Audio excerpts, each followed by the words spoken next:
అందరికీ నమస్కారం. ముందుగా మన ఛానల్‌ని చూస్తున్న వాళ్ళు సబ్స్క్రైబ్ చేసుకోండి. సబ్స్క్రైబ్ చేసుకొని లైక్ చేయండి.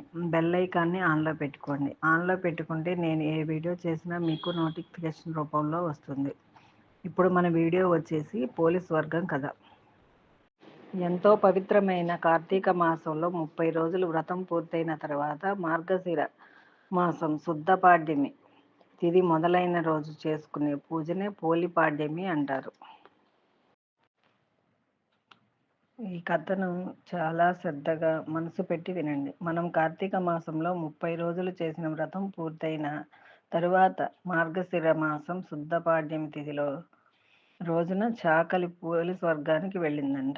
ఆమెకు గుర్తుగా అందరూ ఈ పండుగను చేసుకుంటారు. నదిలో దీపాలు వదిలి వారి కార్తీక మాస వ్రతం పూర్తయినట్లు భావించి సంతోషపడతారు. ప్రతి సంవత్సరం ఇలానే చేసుకుంటారు. ఇప్పుడు మనం పోలీస్ వర్గం గురించి చెప్పుకుందాం. ముందుగా మీరు అక్షింతలను చేతిలోకి తీసుకోండి. పూర్వకాలంలో రాజమ్మ అనే చాకలి ఉంది. ఆమెకు 7 కొడుకులు. వాళ్ళందరికీ పెళ్ళిళ్ళు అయ్యాయి.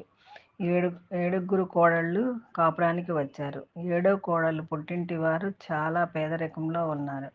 ఆమె సద్గుణాలు, అందాన్ని చూసి 7వ కొడుకు పట్టు పెట్టడంతో ఆ పెళ్లి జరిగింది. ఆ అత్తగారికి కోడళ్ళకి 7వ కోడలంటే చిన్న చూపు. ఇంటిలో పని మొత్తం ఆమెను చేయమని చెప్పేవాళ్ళు. మహారాణుల్లాగా కూర్చునేవారు. ఏ వేడుకలోనూ, ఉత్సవాల్లోనూ, పూజల్లోనూ ఆమెను కలుపుకునేవాళ్ళు కాదు. ఇంతలో పవిత్రమైన కార్తీక మాసం అత్తగారు 6 కోడళ్ళు ఆడంబరంగా తెల్లవారుజామునే నదీ స్నానంకి వెళ్ళి పూజలు, దాన ధర్మాలు చేసి ఇలా చేశాను, అలా చేశాను, ఇంత చేశాను అని గొప్పలు చెప్పుకునేవాళ్ళు.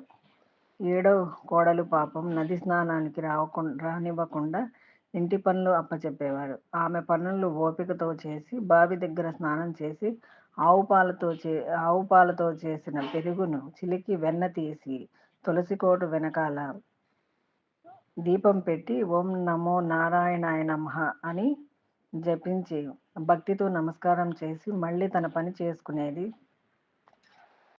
దీపం పెట్టిన కుంది అత్తగారికి కనపడుతుందేమోని భయంతో కార్తీక మాసం 30 రోజులు ఇలా గడిచిపోయాయి. మార్గశిర శుద్ధ పాడ్యమి రోజున అత్తగారు 6 కోడళ్ళు ఊరిలో వాళ్ళు అంతా చూస్తుండగా పోలిని తీసుకెళ్ళడానికి దేవతా విమానం వచ్చింది. దేవతలు పోలిని విమానంలోకి ఆహ్వానించారు.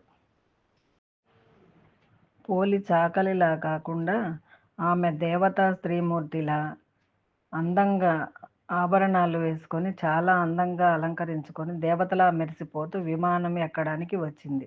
అత్తగారు కోడళ్ళు దేవతలను చూసి 1 రోజులు స్నానాలు, దానాలు, వ్రతాలు చేశాము.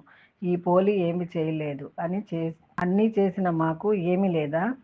ఏమీ చేయకపోయినా మీరు వచ్చారు అని దేవతల్ని అడిగారు. దానికి వారు ఈ పోలి భక్తి శ్రద్ధలతో మనసుతో కార్తీక దామోదరుణ్ణి మనసులో నిలుపుకొని ఆమెకు చేతనైనట్లుగా ఆవు నేతితో దీపం పెట్టి శ్రద్ధగా మొక్కుకుంది. ఆమె భక్తి శ్రద్ధలను నారాయణుడు సంతోషించి ఈ విమానం పంపించాడు. మీరు ఆడంబరాల కోసం, ఒకరు చూడడం కోసం స్నానాలు, దానాలు చేశారు. అందుకని మీరు చేసిన దానికి ఫలితం అంతంత మాత్రమే అన్నారు. పోలి దేవతలతో కలిసి విమానంలో స్వర్గానికి వెళ్ళిపోయింది. మనం భక్తితో భగవంతుణ్ణి పూజిస్తే మనకు కావాల్సింది ఇస్తాడు. ఆడంబరాలకు పోతే ఏమీ రాదు. ఓం నమః శివాయ.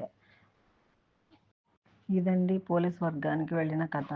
ఈ కథ విన్న తర్వాత మన చేతుల్లోని అక్షింతలను దేవుడి దగ్గర, మీరు నది దగ్గర ఈ పూజ చేస్తే నదిలో, మీరు ఇంట్లో చేస్తే ఈ నీళ్ళల్లో వేసి నమస్కారం చేసి హారతి ఇవ్వాలి.